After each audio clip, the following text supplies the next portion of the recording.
एक कोर्ट परिसर में ऐसी घटना हम अधिवक्ताओं के लिए और अधिवक्ता के साथ साथ इस लोकतंत्र के लिए भी बहुत खतरनाक है। और इस सवाल भारतीय जनता पार्टी का नाम मतलब है बड़का झूठा पार्टी। इनको सिर्फ झूठ बोलना आता है और कुछ नहीं। ये वही भारतीय जनता पार्टी है जो जुमलेबाज है, जो सिर्फ जुमले कहते हैं। आज अधिवक्ताओं को एक लॉलीपॉप के तौर पे अधिवक्ता प्रोटेक्शन मैं चाहता हूं कि योगी आदित्यनाथ जी एक प्रेस कॉन्फ्रेंस बुलाएं और प्रेस कॉन्फ्रेंस बुला करके अधिवक्ता भाइयों से माफी मांगे और तत्काल अपने पद से इस्तीफा दे, क्योंकि योगी जी की सरकार में पत्रकार और अधिवक्ता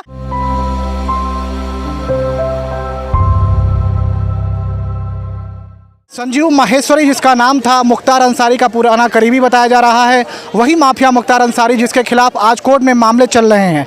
इसके बाद जब लखनऊ के आलमबाग कोर्ट में ये सारा वाक़यात देखने को मिला, तकरीबन जीवा की तरफ के ऊपर 6 गोलियां चलाई गई और सामने यूपी पुलिस वो मौजूद थे, यूपी पुलिस के लोग जिन्हें कहीं ना कहीं सुरक्षा व्यवस्था कायम रखने के लिए लगाया गया था। अब सवाल उठता है, नज़र आ रहा है कि हमारे साथ अगर हम हमारे पीछे दिखाएं तो अधिवक्ता लोग भी हैं, कुछ राजनीतिक क्षेत्र से जुड़े हुए लोग हैं और तमाम वो जनता भी यहाँ मौजूद हैं। हम एक एक करके सबसे सवाल करेंगे और पूछेंगे कि क्या अब यूपी में अधिवक्ताओं की कानून जो सोच है लोगों की, जो कानून व्यवस्था को लेकर क्या ये सोचते हैं और क्या कुछ इनका नज़रिया है। भैया आप एक अधिवक्ता हैं, जो लखनऊ के आलमबाग कोर्ट परिसर में देखने को मिला, किस नज़रिए से आप देखें, कितनी सुरक्षा व्यवस्था लगी है आपको?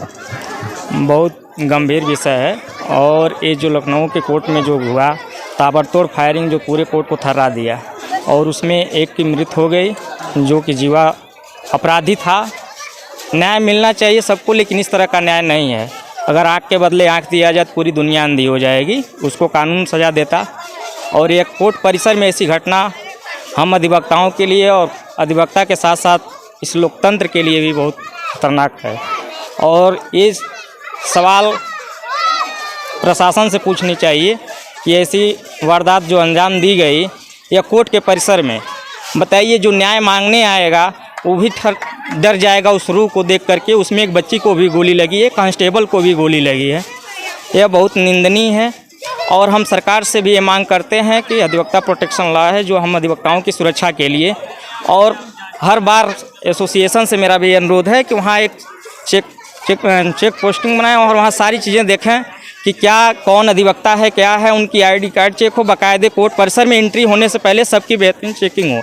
लेकिन यह जब कोई घटना होती है, यहीं गोरखपुर में हमारे जब हुआ था शूटआउट, वहाँ भी ये कहानी कुछ दिन तक चली। जो भी सुरक्षा व्यवस्था प्रशासन लेकर थोड़ा सा स्ट्रिक्ट होती है, लेकिन फिर धीरे धीरे पता चलता है खराब है। अभी गोरखपुर बार एसोसिएशन की मैं बात बताऊँ, यहाँ जो लगा था चेक करने के लिए वो ख़राब हो चुका था जो तूफान आया था, लेकिन इस घटना के बाद उसको बनवाया प्रशासन ने बनवाया है। प्रशासन ने 2-3 बार आकर के बाकायदे इसकी जांच किया है। लेकिन ये बस सिर्फ और सिर्फ तत्काल जब घटना होती है तब।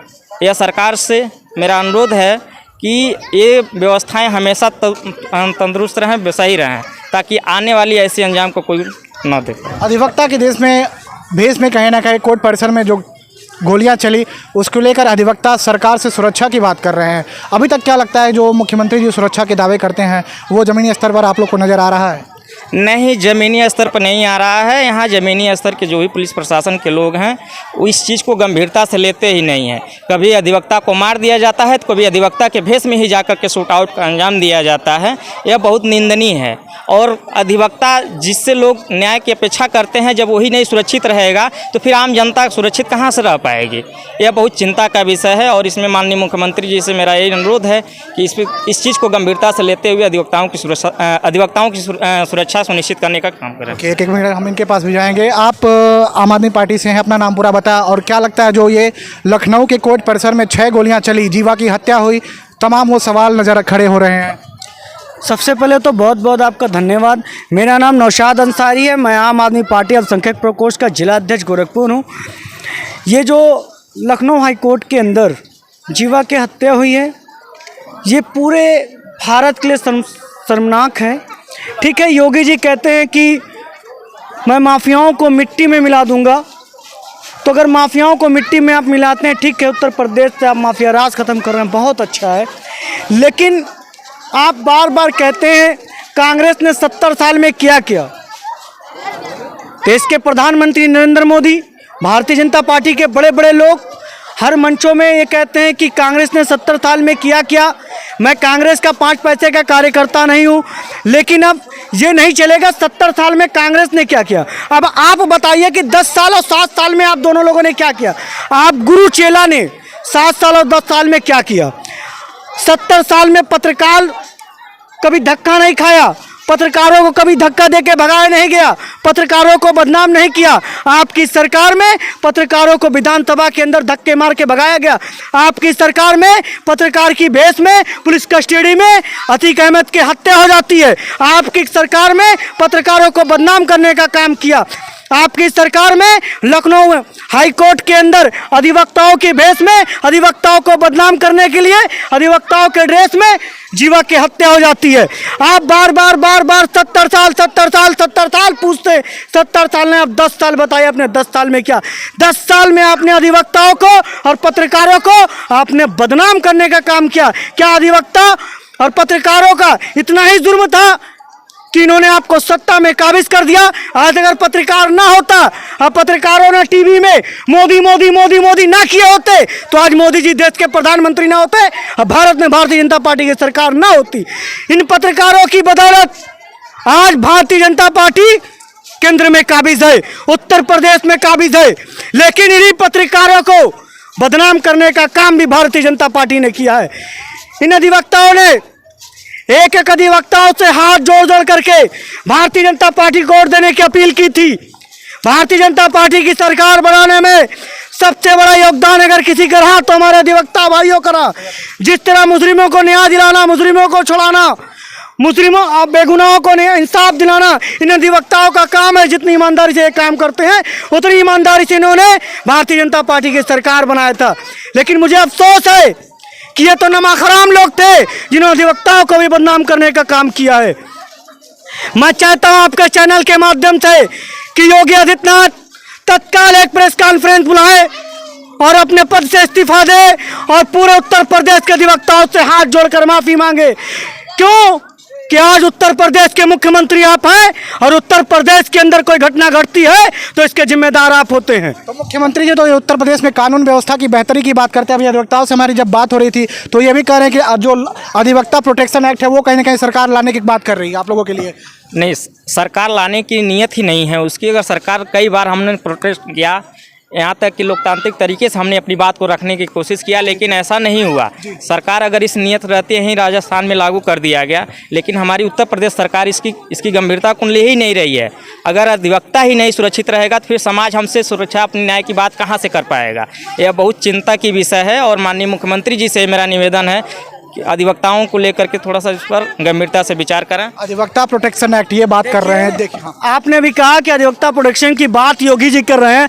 मैं आपको खुले शब्दों में बता दूं, भारतीय जनता पार्टी का नाम है, फुल नाम जो भारतीय जनता पार्टी का फुल नाम है बड़का झूठा पार्टी। बड़का झूठा केंद्र में, झुटका झूठा प्रदेश में। अब आप कह रहे हैं कि हम ये क्यों कह रहे हैं, यही भारतीय जनता पार्टी है जिसने मंच से कहा था कि 15-15 लाख रुपए सबके खाते में आएगा। यही मोदी जी है जिन्होंने कहा था सिर्फ 24 घंटा, सिर्फ आप हमको 1 साल दे दीजिए, 1 साल में अगर मैं आपके विश्वास पे खड़ा ना उतरूं, जिस चौराहे पे जाना मुझे बुला लेना। आप किसकी बात कर रहे हैं? ये वही भारतीय जनता पार्टी है जो जुमलेबाज है, जो सिर्फ जुमले कहते हैं। आज अधिवक्ताओं को एक लॉलीपॉप के तौर पे अधिवक्ता प्रोटेक्शन की बात कर रही है। भारतीय जनता पार्टी का नाम मतलब है बड़का झूठा पार्टी। इनको सिर्फ झूठ बोलना आता है और कुछ नहीं आता है। मैं सिर्फ आपके चैनल के माध्यम से पूछना चाहता हूं, जब आज हमारा अधिवक्ता सुरक्षित नहीं है, हमारा अधिवक्ता भाई बदनाम हो रहे हैं, इन अधिवक्ताओं के पास हम किस उम्मीद से इंसाफ लेने जाएंगे, हम किस उम्मीद से इनके पास जाएंगे? अब तो हमें स्कारी कोर्ट से भी डर लग रही है, क्योंकि स्कारी कोर्ट के अंदर भी कहीं ना कहीं आतंकवादी छुपा हुआ है। अगर इस घटना के अंदर कहीं गलती से भी एक मुसलमान लिप्त होता तो उसका लिंक पाकिस्तान से जुड़ जाता। मैं पूछना चाहता हूँ, ये अमेरिका की पिस्टल विजय यादव के पास कहां से आई? मोदी जी प्रधानमंत्री आप हैं, हिंदुस्तान में सरकार आपकी, उत्तर प्रदेश में सरकार आपकी, रक्षा मंत्री आपके, राष्ट्रपति आपके, उपराष्ट्रपति आपके, सब कुछ आपका। आखिर ये असलहा आए कैसे और लाया किसने और इसको बेचा किसने? इन सब की जांच करके इन सबको कड़ी से कड़ी सजा दीजिए।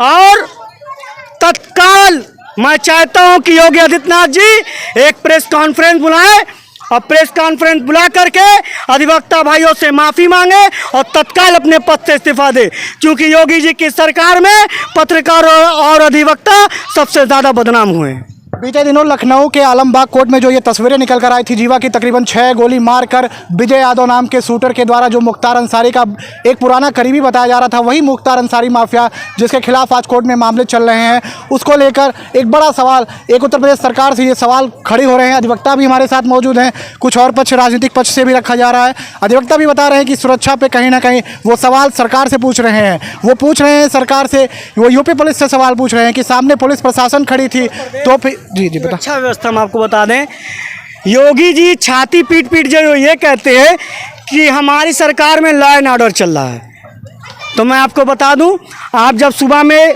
पेपर खोलेंगे तो सबसे पहली खबर होगी फला ज़िले में फला लड़की का रेप हो गया।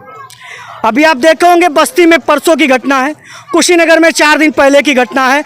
मतलब ये वही भारतीय जनता पार्टी है जो कहती है बेटी पढ़ाओ बेटी बढ़ाओ, लेकिन इसी सरकार में बेटी ही सुरक्षित नहीं है। और ख़ास तौर पर योगी जी जो बार बार कहते हैं बेटी पढ़ाओ बेटी बढ़ाओ, इनकी सरकार में जो बड़े एक्शन में कहते हैं तुरंत होना चाहिए, आखिर कहाँ है?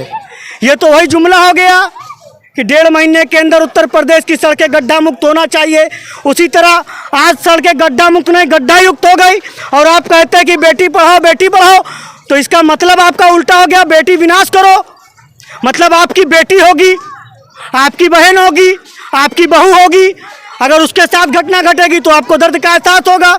मतलब दूसरे की बेटी बेटी नहीं है, दूसरे की बहन बहन नहीं है, दूसरे की माँ माँ नहीं है। तो मैं आपके चैनल के माध्यम से बताना चाहता हूँ कि इस हिंदुस्तान की हर बहन हमारी बहन है, हर माँ हमारी बहन हमारी माँ है, हर बहन हमारी बहन है, हर बेटी हमारी बेटी है। अगर एक बेटी के साथ घटना घटती है तो जितना उसके माँ उसके बाप को तकलीफ होती है उतनी ही मुझे होती है। लेकिन मुझे अफसोस कि मोदी जी इस दर्द को नहीं समझेंगे, क्योंकि ना तो उनके पास बीवी है और ना उनके पास बच्चे हैं। इसलिए इस दर्द को एक और सवाल, दिल्ली में बीते दिनों आम आदमी पार्टी की सरकार है, वही भारतीय जनता पार्टी कानून व्यवस्था के सवाल उठा रही है जो साक्षी के साथ सरेआम नजर आ रहा है, उसको लेकर क्या कुछ आपका कहना है? 21 बार उस साक्षी पर वार किया जाता है चाकुओं से, उसको लेकर क्या कुछ आपके? साक्षी हमारी बड़ी बहन है और साक्षी ने इस भारत का नाम पूरी दुनिया के अंदर रोशन किया है। ये वही साक्षी है जो गोल्ड मेडल लेकर के आई थी। लेकिन मुझे अफसोस साक्षी की नहीं, मैं उस साक्षी की बात कर रहा हूँ जिसकी दिल्ली में सरेआम हत्या कर दी जाती है। देखिए, दिल्ली में जो भी मुजरिम है उनके खिलाफ कार्रवाई हुई है, और आप देखिए अरविंद केजरीवाल ने सख्त लहजे में कहा है दोषी जो भी होगा उसे बख्शा नहीं जाएगा। और अगर अरविंद केजरीवाल जी कुछ कहते हैं तो अरविंद केजरीवाल जी उसको करते भी हैं, और ये मैं नहीं पूरी दिल्ली पूरी पंजाब कहती है। लेकिन यहाँ तो जो भारतीय जनता पार्टी के लोग कहते हैं वो सिर्फ जुमला, वो करते नहीं हैं।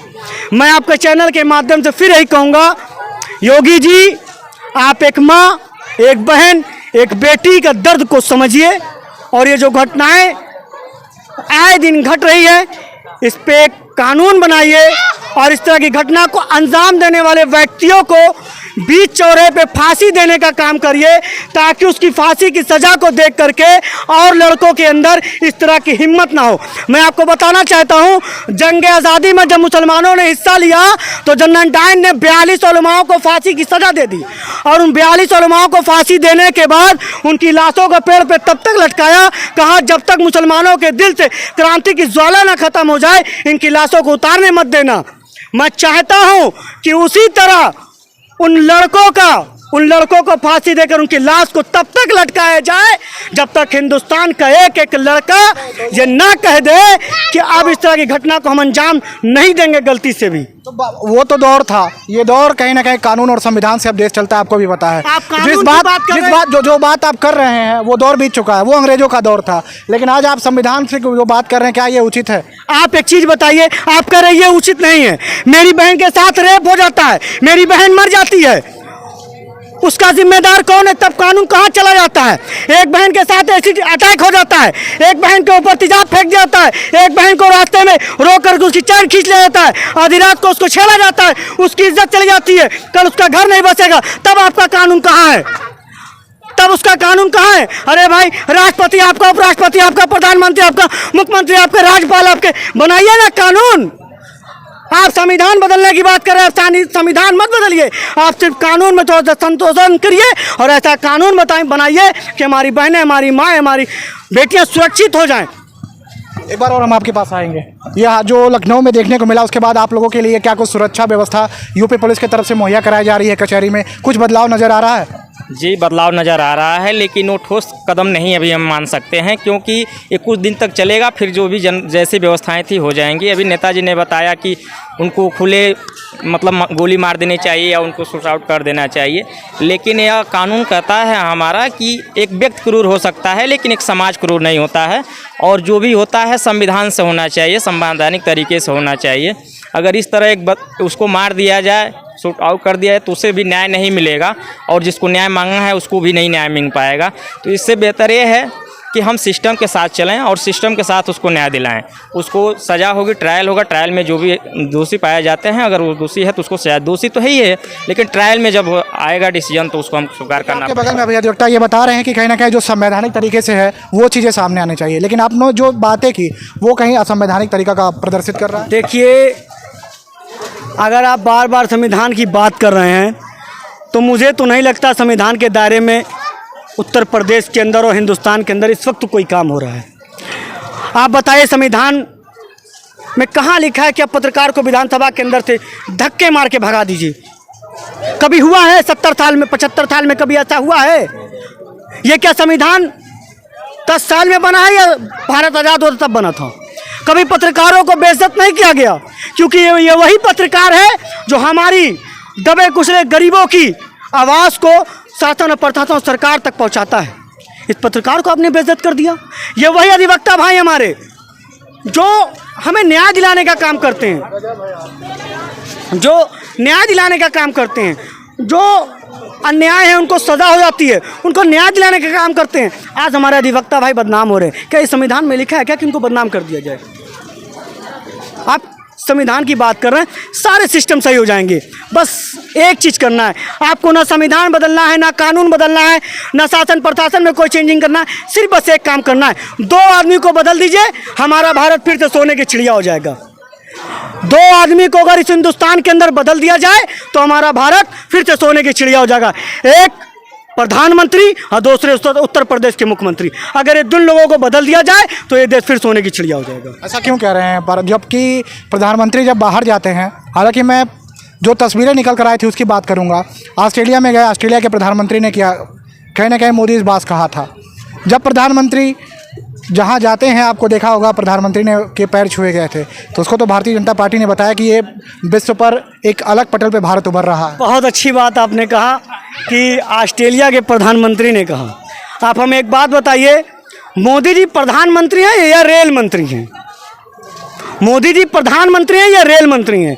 कोई भी रेल का जब उद्घाटन होगा तो मोदी जी हरी झंडी दिखा के रवाना करेंगे, लेकिन जब कहीं रेल घटना होती है तो मोदी जी चुप्पी साध लेते हैं। उड़ीसा पे तो प्रधानमंत्री पहुंचे भी थे, जो उड़ीसा के बालेश्वर में ट्रेन हादसा हुआ था, कहीं ना कहीं अगली दिन ही प्रधानमंत्री की वहाँ मौजूदगी नजर आई थी। 70 साल में ऐसा कोई दूसरा प्रधानमंत्री देखा है कि जो अगर एक मरे हुए आदमी में माला भी चढ़ाने जाता है ना, उसकी आत्मा की शांति के लिए प्रार्थना भी करता है ना, तो कैमरा लेके जाता है क्या? आज तक कभी आपने देखा है? मोदी जी का स्पेशल कैमरामैन है, जाएगा। अगर मोदी जी कुछ करेंगे ना तो दिखेगा ज़रूर, वो दिखेगा ज़रूर। ऑस्ट्रेलिया की मीडिया अगर कह रही हो तो बताइए, भारत की मीडिया कह रही हो तो बताइए।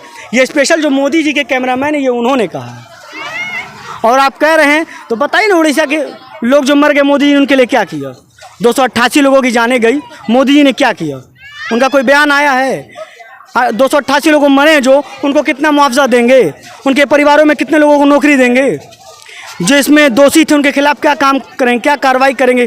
कुछ उनका बयान आया है? इसको लेकर तो वहाँ लगातार प्रधानमंत्री खुद पहुँचे भी थे, अगर मैं नहीं इस बात को कह रहा हूँ, लेकिन जो तस्वीरें आई थी, हालांकि प्रधानमंत्री की मौजूदगी नज़र भी आई थी और रेल मंत्री वहाँ मौजूद थे। जब तक वहाँ से घटना होगी तो रेल मंत्री पहुँचेंगे, और ट्रेन रवाना करना होगा तो मोदी जी पहुँचेंगे। घटना की जिम्मेदारी लेना हो तो रेल मंत्री लेगा, अब आवाही लूटना होगा तो मोदी जी लेंगे। वाह भाई वाह, क्या बात कर रहे हैं आप। हालांकि इस देश में सिर्फ आवाही लूटने के लिए आएंगे, मोदी जी सिर्फ आवाही लूटने के लिए आएंगे। अरे मोदी जी कुछ तो शर्म कीजिए, 288 लोग मर गए, अब तो मुंह खोलिए, चुप्पी तोड़िए। बोलिए ना कि 288 लोग मरे, हम सारे को 20-20 लाख रुपए मुआवजा देंगे, परिवार के सदस्यों को सरकारी नौकरी देंगे। नहीं बोलेंगे, लेकिन अभी ट्रेन रवाना करना होगा तो झंडी लेके खड़े हो जाएंगे। वाहवाही लूटने में तो आप आगे हैं। मैं बस यही चाहता हूं कि जिन लोगों की बदौलत आज आप प्रधानमंत्री बने हैं उनको नज़रअंदाज मत कीजिए, बंद करिए अपनी ये नफरत की दुकान। मैं आपको एक बात बताना चाहता हूं, हमें भी देखना है तेरा नफरत का दीप कब तक जलता है। हमें देखना है तेरे नफरत का दीप कब तक जलता है। कोई जाके उस पागल को तो बताओ सूरज भी ढलता है। तेरी हुकूमत वक्त हुकूमत है, दौरे हुकूमत आएगी तो सब बताया जाएगा कि हुकूमत क्या है। यूपी में जो बीते दिनों देखने को मिला, जो तस्वीरें निकल कर आईं, जो चीज़ें देखने को मिली, उसके बाद कहीं ना कहीं कानून व्यवस्था को लेकर ये सवाल उठा रहे हैं। हमारे साथ अधिवक्ता भी मौजूद थे, कुछ राजनीतिक क्षेत्र से लोग भी मौजूद हैं, जिन्होंने बताया कि क्या कुछ तस्वीरें हैं उत्तर प्रदेश में और क्या कुछ ये चाहते हैं, इसको लेकर क्या कुछ इनका तरीका रहेगा। तमाम चीज़ें वो देखने लायक होगी और दिलचस्प होगा। हालांकि मैं निहाल सिंह गोरखपुर से।